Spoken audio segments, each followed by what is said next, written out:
it's a historic and condemnable irony that the people most responsible for harming children in this country in so many ways have once again found an innovative way to do so. As you may or may not be aware at this point, we have a number of shortages going on throughout the United States at the moment. And perhaps chief in importance among those shortages right now is baby formula.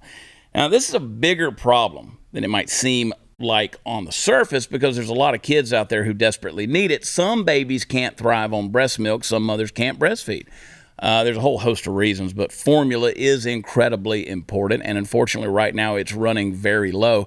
But guess what, folks? Just because you and I can't get a hold of it doesn't mean that nobody gets some, not at all. Get this, a Florida lawmaker named Kat Cammack came out last week and broke the news that pallets and pallets of formula are going down to the southern border to be given to illegals.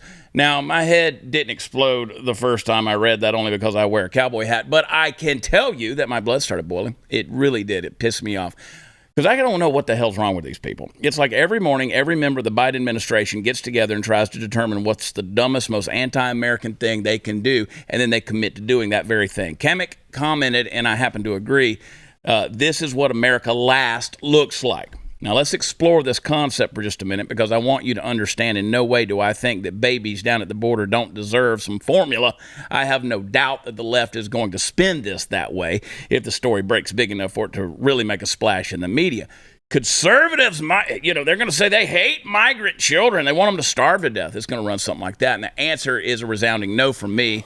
So I'm sorry, lefties. I've been to other countries besides this one and put food in the mouths of people who were in dire straits. I've earned the ability to disagree with what you're doing here. But even if I hadn't, the simple fact is that caring about the needs pervading one's own country ahead of the needs of other countries is normal.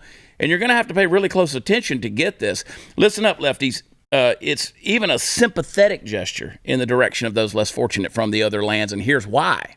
When we care enough about fixing our own problems internally and then we actually do it, we make this land the place that it once was, a hotbed of opportunity and plenty, which overflows to such an extent that those in other countries benefit from that overflow.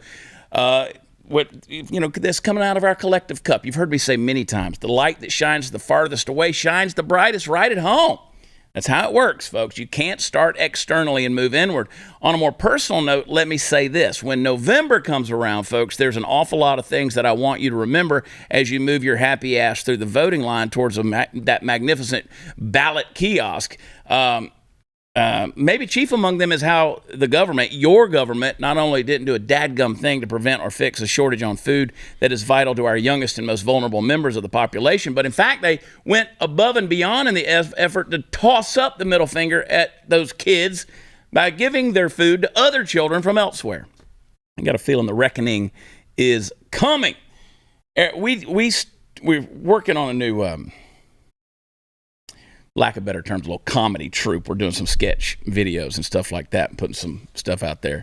Doing it with Sarah Gonzalez and nice. Cassidy Campbell and Alex Stein. And we did the first one, the inaugural videos about this baby shortage, dealing in baby formula. The baby formula shortage. Kind of doing a little drug deal. It's pretty funny stuff. But anyway. That'll be coming out pretty soon, this week actually. But this kind of thing, I read through this stuff and it's all ridiculous. We could talk about how many people on food stamps and WIC and all that stuff. They are supposed to be able to go get the baby formula. There's only 3 companies making baby formula, and they're all determined by what the government subsidies are there and stuff. I mean, you dig into this kind of thing deep. I can't believe we're talking about baby formula. But this is a friggin' mess. Well, it's not the only, but you understand how prominent that it is. Obviously, when you're dealing with a vulnerable population that people care so much about, which they should, completely understandable. It has to be something like that for people to kind of start paying attention to it. Yeah. But this is an issue of government, and I'm not trying to say this is a cliche, it's just a reality. Like with what you just talked about, with it being only these few companies, and those few companies are the ones subsidized by the state and all of that, the fact that there are leftists in this country that act like we have any semblance of what they deem as a free market is laughable.